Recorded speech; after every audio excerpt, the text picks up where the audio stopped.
म्हणून आम्ही वर्षाला एक वेळेस भेटायला येतो, तर सुख सांगावं.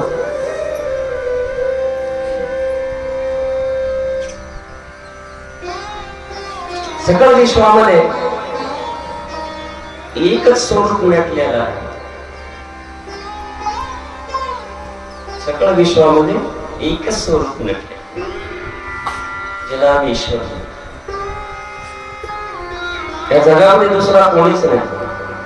तो अनंत रूपी, अनंत वेशी, कुण्या कुण्या रूपात असेल, कुणा कुण्या गुणात असेल, कसल्या कसल्या रंगात असेल, पण नटला तो एकच.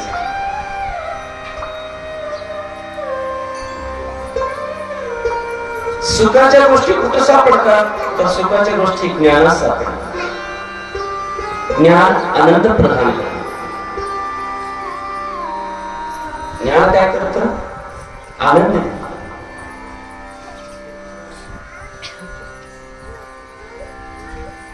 तर आनंद काय आहे? आनंद सच्चिदानंद आहे. आनंद ईश्वराचं रूप आहे. ते ज्ञानापासून निर्माण होतं.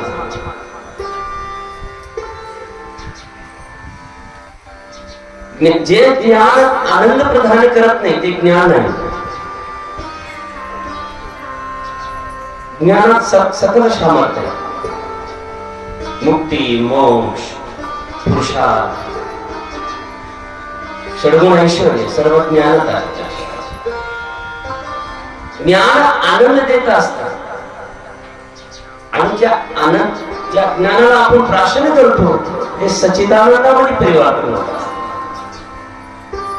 काही वेळेस आम्हाला ज्ञान भेटत असताना आनंद प्राप्त होतो, पण त्या आनंदाचा थोड्या वेळाला विसर पडतो किंवा त्या आनंदाचं लय पावतं आपल्यापासून. समजायचं आपल्याला ते ज्ञान, आपण प्राशंगिक करलेलं ज्ञान आहे ते पचायला तयार नाही. कुठेतरी पचायला तयार नाहीये. आणि पचण्याकरता काय लागतं? पचवण्याकरता काय लागतं? सद्गुरु नावाची टॉबलेट लागते. जर सद्गुरु नसेल तर ज्ञान पचत नाहीये, ज्ञान रुजत नाहीये, ज्ञानाचा बुरपा होत नाही मध्ये. ज्ञान रमत नाही हृदयामध्ये.